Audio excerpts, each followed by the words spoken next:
मेरा नाम आसिया रमज़ान।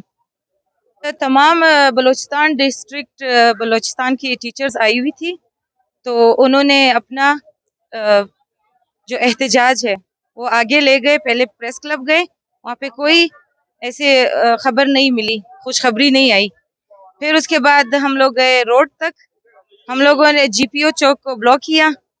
4 रोड हम लोग ब्लॉक करने वाले थे, यानी चारों तरफ से जो खुल रहे हैं उनमें से 3 हम लोगों ने ब्लॉक किए और 1 छोड़ दिया। तो फिर उसके बाद लेडीज पुलिस कांस्टेबल आई, उन्होंने हमारी जीपी टीचर्स को गिरफ्तार कर लिया।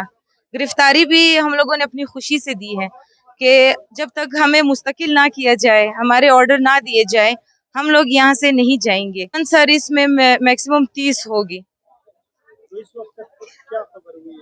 सर उनसे रब्ता हमारी साथियों से नहीं हो रहा कि उनके साथ क्या हो रहा है, उनकी रिहाई के बारे में यहाँ बात हो रही है। सबके मैं वो रिक्वेस्ट कर रही हूँ कि हमारी साथियों के लिए ज़रूर कुछ